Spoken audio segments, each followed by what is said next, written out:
सरकार का कहना है कि कोविड-19 टीकिਆਂ ਦੀ ਯੋਗਤਾ ਵਧਾਉਣ ਨਾਲ ਟੀਕਾਕਰਨ ਪ੍ਰੋਗਰਾਮ ਵਿੱਚ ਤੇਜ਼ੀ ਆਈ ਹੈ ਤੇ ਹਜ਼ਾਰਾਂ ਅਲਬਰਟਨਜ਼ ਬੁੱਧਵਾਰ ਤੱਕ ਆਪਣੀ ਪਹਿਲੀ ਖੁਰਾਕ ਪ੍ਰਾਪਤ ਕਰਨ ਦੇ ਯੋਗ ਸਨ।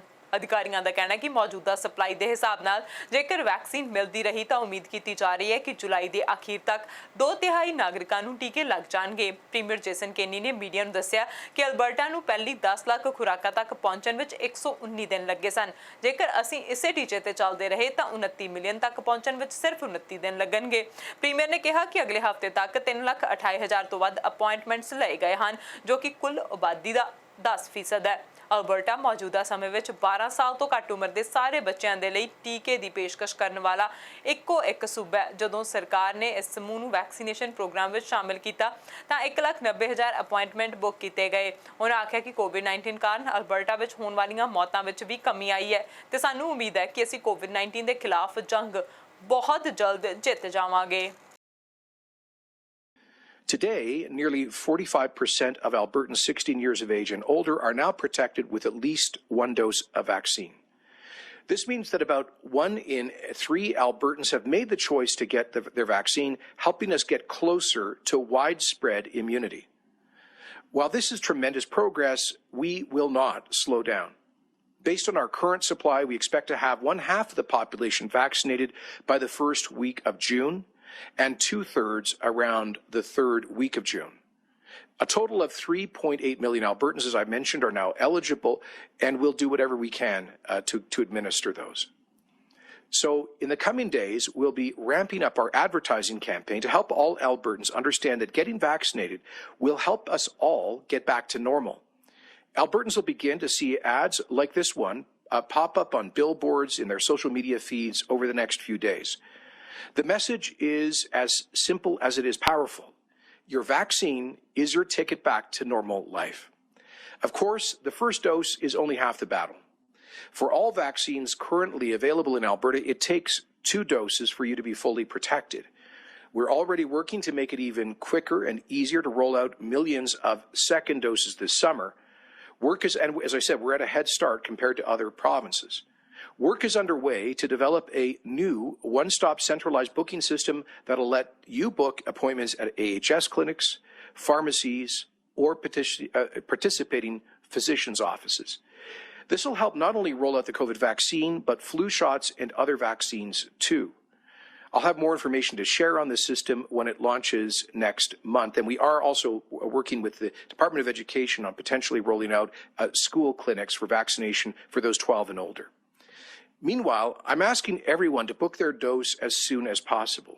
Take the first appointment you can get and to keep checking with pharmacies or AHS through their website or by calling 811, because more appointments will open up as the supply is confirmed, and we are looking to receive about 1 million doses over the next 3 weeks. If you manage to book an earlier or more convenient appointment, make sure to cancel the first one so someone else can use it. If this urgent sense of us needing to come together to protect not only ourselves, but others and the future of our province isn't truly Albertan, then I don't really know what is. So I know that it may be tempting to ease up on all measures, but I assure those who have had 1 dose of vaccines, all 1.6 million of you, to keep following the public health measures in place. While first doses provide a lot of protection, you don't get the full protective power of the vaccines until 2 weeks after your second dose. And even though you may have 1 dose, your loved ones, a cashier at the grocery store, or a person that you have some encounter with may not have had their first appointment yet. We all need you to hold on just a little while longer, to follow the current restrictions, to wear a mask, to help us protect everyone until they're vaccinated. Public health agency of Canada PHAC ਦਾ ਕਹਿਣਾ ਹੈ ਕਿ ਸਰਕਾਰ ਵੱਲੋਂ ਨਿਰਧਾਰਿਤ hotel ਦੇ ਵਿੱਚ quarantine ਕਰਨ ਤੋਂ ਇਨਕਾਰ ਕਰਨ ਵਾਲੇ ਟਰੈਵਲਰਸ ਨੂੰ 798 ਜੁਰਮਾਨੇ ਕੀਤੇ ਗਏ। ਏਜੰਸੀ ਨੇ ਇੱਕ ਈਮੇਲ ਰਾਹੀਂ ਭੇਜੇ ਇੱਕ ਬਿਆਨ ਵਿੱਚ ਦੱਸਿਆ ਕਿ 22 ਫਰਵਰੀ ਤੋਂ 7 ਮਈ ਦੇ ਦਰਮਿਆਨ ਓਨਟਾਰੀਓ ਦੇ ਵਿੱਚ 606 ਟਿਕਟਾਂ ਤੇ ਬ੍ਰਿਟਿਸ਼ ਕੋਲੰਬੀਆ ਵਿੱਚ 192 ਟਿਕਟਾਂ ਜਾਰੀ ਕੀਤੀਆਂ ਗਈਆਂ। PHAC ਨੇ ਦੱਸਿਆ ਕਿ ਕੁਬੈਕ ਵਿੱਚ ਕਿਸੇ ਨੂੰ ਟਿਕਟ ਜਾਰੀ ਕੀਤੇ ਜਾਣ ਬਾਰੇ ਉਹਨਾਂ ਨੂੰ ਕੋਈ ਰਿਕਾਰਡ ਹਾਸਲ ਨਹੀਂ ਹੋਇਆ। ਉੱਥੇ ਟਿਕਟਾਂ ਲਾਅ ਇਨਫੋਰਸਮੈਂਟ ਵੱਲੋਂ ਨਹੀਂ ਸਗੋਂ ਪ੍ਰੋਵਿੰਸ਼ੀਅਲ ਪ੍ਰੋਸੀਕਿਊਟਰਸ ਵੱਲੋਂ ਜਾਰੀ ਕੀਤੀਆਂ ਗਈਆਂ। PHAC ਨੇ ਦੱਸਿਆ ਕਿ ਉਹਨਾਂ ਨੂੰ ਅਲਬਰਟਾ ਵਿੱਚ ਵੀ ਕਿਸੇ ਤਰ੍ਹਾਂ ਦੀ ਕਿਸੇ ਕਾਰਵਾਈ ਦੀ ਕੋਈ ਜਾਣਕਾਰੀ ਨਹੀਂ ਹੈ। ਇਹਨਾਂ ਜੁਰਮਾਨਿਆਂ ਦੀ ਗਿਣਤੀ ਪਿਛਲੇ ਮਹੀਨੇ ਦੁੱਗਣੀ ਹੋ ਗਈ। ਇਸ ਤੋਂ ਪਹਿਲਾਂ PHAC ਨੇ ਦੱਸਿਆ ਕਿ 19 ਅਪ੍ਰੈਲ ਤੱਕ 404 ਟਿਕਟਾਂ ਹੀ ਜਾਰੀ ਕੀਤੀਆਂ ਗਈਆਂ ਸਨ। PHAC ਨੇ ਦੱਸਿਆ ਕਿ ਸਰਕਾਰ ਦੇ ਦੱਸੇ ਗਏ ਹੋਟਲਸ ਵਿੱਚ ਕੁਆਰੰਟੀਨ ਕਰਨ ਤੋਂ ਇਨਕਾਰ ਕਰਨ ਉੱਤੇ ਪ੍ਰਤੀ ਦਿਨ $3000 ਜੁਰਮਾਨਾ ਹੋ ਸਕਦਾ ਹੈ। ਹੋਟਲ ਵਿੱਚ ਕੁਆਰੰਟੀਨ ਕਰਨ ਦੇ ਇਸ ਫੈਸਲੇ ਦੀ ਉਲੰਘਣਾ ਨੂੰ ਕੁਆਰੰਟੀਨ ਐਕਟ ਦੀ ਉਲੰਘਣਾ ਮੰਨਿਆ ਜਾਂਦਾ ਹੈ। ਮਿਸ਼ੀਗਨ ਵੱਲੋਂ ਕੱਚੇ ਤੇਲ ਦੀ ਇੱਕ ਅਹਿਮ ਪਾਈਪਲਾਈਨ ਨੂੰ ਬੰਦ ਕਰਨ ਲਈ ਮਿਥੀ ਗਈ ਡੈਡਲਾਈਨ ਤੋਂ ਇੱਕ ਦਿਨ ਪਹਿਲਾਂ ਕੈਨੇਡਾ ਵੱਲੋਂ ਇੱਕ ਸਖਤ ਟਿੱਪਣੀ ਜਾਰੀ ਕੀਤੀ ਗਈ, ਜਿਸ ਵਿੱਚ ਲਿਖਿਆ ਗਿਆ ਕਿ ਇਸ ਨਾਲ ਦੋਹਾਂ ਮੁਲਕਾਂ ਦੇ ਸੰਬੰਧ ਕਮਜ਼ੋਰ ਪੈ ਸਕਦੇ ਨੇ। ਇਸ ਟਿੱਪਣੀ ਨੂੰ ਜੇ ਚੇਤਾਵਨੀ ਆਖਿਆ ਜਾਵੇ ਤਾਂ ਅਤਕਥਨੀ ਨਹੀਂ ਹੋਵੇਗੀ। ਕੈਨੇਡੀਅਨ ਕੰਪਨੀ ਐਨਬ੍ਰਿਜ ਇੰਕ ਮਿਸ਼ੀਗਨ ਅਤੇ ਅਮਰੀਕਾ ਦੇ ਇਸ ਫੈਸਲੇ ਦੀ ਹਮਾਇਤ ਕਰ ਰਹੇ ਐਨਵਾਇਰਨਮੈਂਟਲ ਗਰੁੱਪਸ ਖਿਲਾਫ ਕਾਨੂੰਨੀ ਜੰਗ ਵਿੱਢਣ ਦੀ ਤਿਆਰੀ ਕਰ ਰਹੀ ਹੈ। ਇਹ ਪਾਈਪਲਾਈਨ ਮੈਕਨੈਕ ਦੇ ਪਾਣੀਆਂ ਥੱਲੇ ਲੰਘਦੀ ਹੈ ਤੇ ਇਸ ਨੂੰ ਲਾਈਨ 5 ਆਖਿਆ ਜਾਂਦਾ ਹੈ। ਕੈਨੇਡੀਅਨ ਸਰਕਾਰ ਇਸ ਮਾਮਲੇ ਵਿੱਚ ਐਨਬ੍ਰਿਜ ਦੀ ਪਿੱਠ ਥਾਪੜਨ ਵਾਸਤੇ ਦਖਲ ਦੇ ਰਹੀ ਹੈ। ਕੈਨੇਡੀਅਨ ਸਰਕਾਰ ਵੱਲੋਂ ਅਮਰੀਕਾ ਦੀ ਫੈਡਰਲ ਅਦਾਲਤ ਵਿੱਚ ਫਾਈਲ ਕੀਤੇ ਗਏ ਆਪਣੇ ਪੱਖ ਵਿੱਚ ਆਖਿਆ ਗਿਆ ਕਿ 1977 ਦੀ ਕੈਨੇਡਾ US ਪਾਈਪਲਾਈਨ ਸੰਧੀ ਤਹਿਤ ਦੋਹਾਂ ਦੇਸ਼ਾਂ ਦੇ ਦਰਮਿਆਨ ਤੇਲ ਦੇ ਮੁਕਤ ਵਹਾਅ ਦੀ ਗਰੰਟੀ ਦਿੱਤੀ ਗਈ ਸੀ ਅਤੇ ਇਸ ਦੇ ਮੱਦੇਨਜ਼ਰ ਮਿਸ਼ੀਗਨ ਨੂੰ ਇੱਕ ਤਰਫਾ ਕਾਰਵਾਈ ਕਰਨ ਦਾ ਕੋਈ ਅਧਿਕਾਰ ਨਹੀਂ ਹੈ। ਆਟਮਾ ਨੇ ਆਖਿਆ ਕਿ ਇਸ ਮਾਮਲੇ ਨਾਲ ਇਤਿਹਾਸਿਕ ਢਾਂਚੇ ਜਿਸ ਉੱਤੇ ਕਈ ਪੀੜ੍ਹੀਆਂ ਤੋਂ ਅਮਰੀਕਾ ਤੇ ਕੈਨੇਡਾ ਦੇ ਸਬੰਧ ਸਫਲਤਾਪੂਰਵਕ ਚੱਲ ਰਹੇ ਹਨ ਦੀ ਸਾਰਥਕਤਾ ਦੇ ਸਬੰਧ ਵਿੱਚ ਚਿੰਤਾ ਵੀ ਖੜੀ ਹੁੰਦੀ ਹੈ। ਪ੍ਰਾਪਤ ਜਾਣਕਾਰੀ ਦੇ ਅਨੁਸਾਰ ਲਾਈਨ 5 ਰਾਹੀਂ ਰੋਜ਼ਾਨਾ 5,40,000 ਬੈਰਲ ਤੇਲ ਪੱਛਮੀ ਕੈਨੇਡਾ ਤੋਂ ਓਨਟਾਰੀਓ, ਕੁਬੈਕ, ਮਿਸ਼ੀਗਨ, ਓਹਾਇਓ ਅਤੇ ਇੰਡੀਆਨਾ ਪਹੁੰਚਦਾ ਹੈ। ਇਹ ਵੀ ਕਨਸੋਆਂ ਹਨ ਕਿ ਕੈਨੇਡਾ ਵਿੱਚ ਇਹ ਚੋਣ ਦਾ ਵਰ੍ਹਾ ਹੋਣ ਕਾਰਨ ਇਸ ਪਾਈਪਲਾਈਨ ਨੂੰ ਚੱਲਦਾ ਰੱਖਣ ਲਈ ਕੈਨੇਡਾ ਵਾਸ਼ਿੰਗਟਨ ਵਿੱਚ ਲੌਬਿੰਗ ਕਰ ਰਿਹਾ ਹੈ, ਪਰ ਵਾਈਟ ਹਾਊਸ ਇਸ ਮਾਮਲੇ ਵਿੱਚ ਚੁੱਪਧਾਰੀ ਬੈਠਾ ਹੈ। ਅਮਰੀਕਾ ਦੇ ਦੱਖਣ ਪੂਰਬੀ ਖੇਤਰਾਂ ਵਿੱਚ 1000 ਤੋਂ ਵੱਧ ਗੈਸ ਸਟੇਸ਼ਨਾਂ ਨੂੰ ਕਲੋਨੀਅਲ ਪਾਈਪਲਾਈਨ ਉੱਪਰ ਹੋਏ ਸਾਈਬਰ ਅਟੈਕ ਕਾਰਨ ਫਿਊਲ ਦੀ ਕਿੱਲਤ ਦਾ ਸਾਹਮਣਾ ਕਰਨਾ ਪਿਆ। ਇਸ ਸੰਬੰਧੀ ਸੰਸਥਾ ਗੈਸ ਬਡੀ, ਜੋ ਕਿ ਦੇਸ਼ ਭਰ ਵਿੱਚ ਲਗਭਗ 5 ਮਿਲੀਅਨ ਐਪ ਉਪਭੋਗਤਾਵਾਂ ਦੇ ਅੰਕੜੇ ਤਿਆਰ ਕਰਦੀ ਹੈ, ਦੇ ਅਨੁਸਾਰ ਉੱਤਰੀ ਕੈਰੋਲਾਈਨਾ ਦੇ 5400 ਸਟੇਸ਼ਨਾਂ ਵਿੱਚੋਂ 8.5% ਅਤੇ ਵਰਜੀਨੀਆ ਦੇ ਲਗਭਗ 3900 ਵਿੱਚੋਂ 7.7% ਗੈਸ ਸਟੇਸ਼ਨ ਪ੍ਰਭਾਵਿਤ ਹੋਏ ਹਨ। ਕਲੋਨੀਅਲ ਪਾਈਪਲਾਈਨ ਕੰਪਨੀ ਨੇ ਇੱਕ ਹਮਲੇ ਤੋਂ ਬਾਅਦ ਆਪਣਾ 5500 ਮੀਲ ਦਾ ਟੈਕਸਸ ਤੋਂ ਨਿਊ ਜਰਸੀ ਦਾ ਨੈਟਵਰਕ ਬੰਦ ਕਰ ਦਿੱਤਾ, ਜੋ ਕਿ ਪੂਰਬੀ ਤੱਟ ਨੂੰ ਇਸ ਦੇ ਲਗਭਗ 45% ਗੈਸ, ਡੀਜ਼ਲ ਅਤੇ ਜੈਟ ਇੰਧਨ ਦੀ ਪੂਰਤੀ ਕਰਦਾ ਹੈ। ਇਸ ਲਈ ਅਮਰੀਕਾ ਸਰਕਾਰ ਨੇ ਰੂਸ ਵਿੱਚ ਹੈਕਰਾਂ ਨੂੰ ਦੋਸ਼ੀ ਠਹਿਰਾਇਆ, ਜੋ ਆਪਣੇ ਆਪ ਨੂੰ ਡਾਰਕ ਆਈਡ ਕਹਿੰਦੇ ਹਨ। ਐਨਰਜੀ ਸੈਕਟਰੀ ਜੈਨੀਫਰ ਗ੍ਰੈਨਹੋਮ ਨੇ ਵਾਈਟ ਹਾਊਸ ਦੀ ਇੱਕ ਬਰੀਫਿੰਗ ਦੇ ਦੌਰਾਨ ਕਿਹਾ ਕਿ ਕਲੋਨੀਅਲ ਆਪਰੇਸ਼ਨ ਦੁਬਾਰਾ ਸ਼ੁਰੂ ਕਰਨ ਅਤੇ ਨੈਟਵਰਕ ਦੇ ਕੁਝ ਹਿੱਸੇ ਨੂੰ ਮੈਨੂਅਲ ਸੇਵਾ ਵਿੱਚ ਵਾਪਸ ਪਾਉਣ ਦੇ ਲਈ ਕੰਮ ਕੀਤਾ ਜਾ ਰਿਹਾ ਹੈ। So in short, we're looking at every option we have across the federal government and all of the agencies. And in the meantime, I do want to say this, that we expect that gas station owners are and should act responsibly. We will have no tolerance for price gouging. Federal and state officials will be investigating those actions if they see price gouging. And we are urging consumers to report any price gouging to their state attorneys general. And still, I want to be clear that these states who are impacted, even with the turning on of the pipeline system, they still may feel a supply crunch as Colonial fully resumes. So.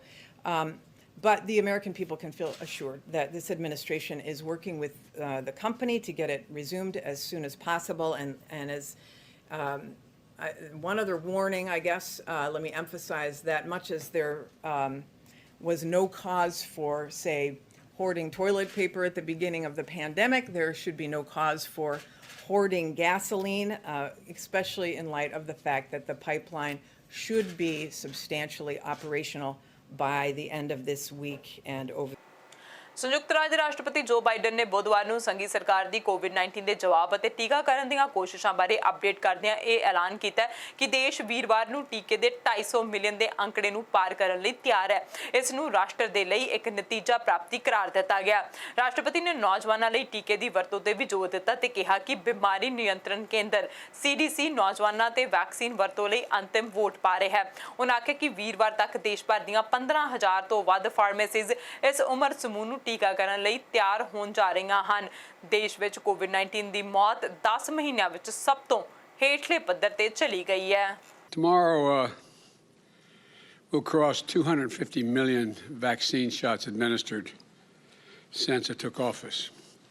I think it's a pretty consequential achievement for the nation. I promised I'd keep you up to date every 50 million shots. Today, I have an important update. Last week, I launched a new phase of our vaccination program. At that time, I set 2 new goals for our country. The first was getting 70% of adults their first shot by July the 4th. The second was having 160 million Americans of all ages fully vaccinated by that same date. I'm pleased to report we've made strong progress on the adult vaccination efforts in just the past few days by making it easier than ever to get vaccinated. When I spoke last week, I said we were hoping to soon add a new element to our vaccination program, vaccinations for adolescents ages 12 and older. And then on Monday, after rigorous, thorough review, the Food and Drug Administration, the FDA, authorized Pfizer vaccine for use in that age category, 12 and up. Today, an independent advisory committee to the Center for Disease Control and Prevention, the CDC, voted to recommend its use. Now, pending the CDC's final approval later today, we're going to have for the first time a safe and effective COVID-19 vaccine for adolescents over the 12 years.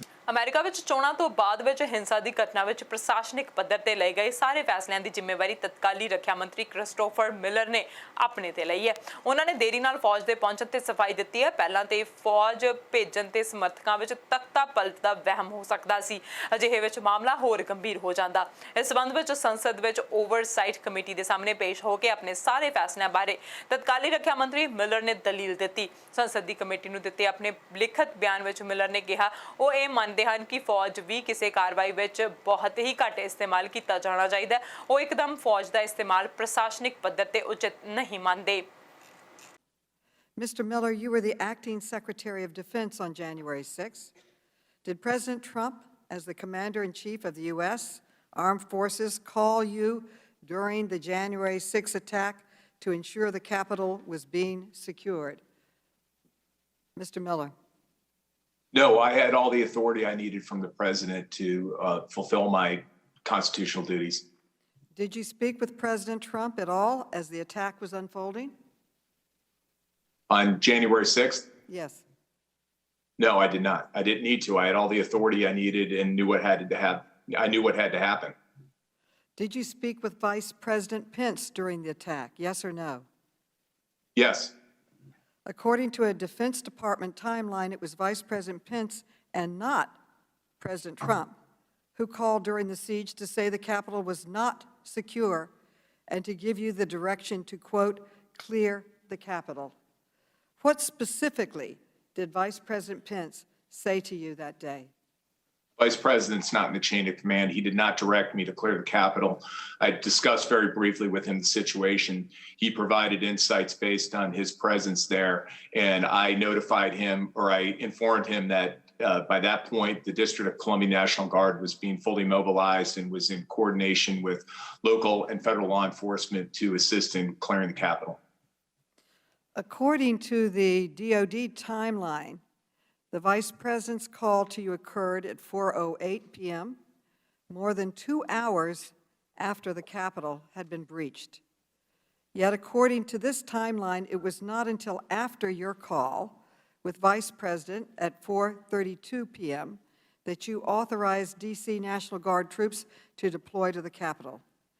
Did you issue your order in response to the Vice President's call?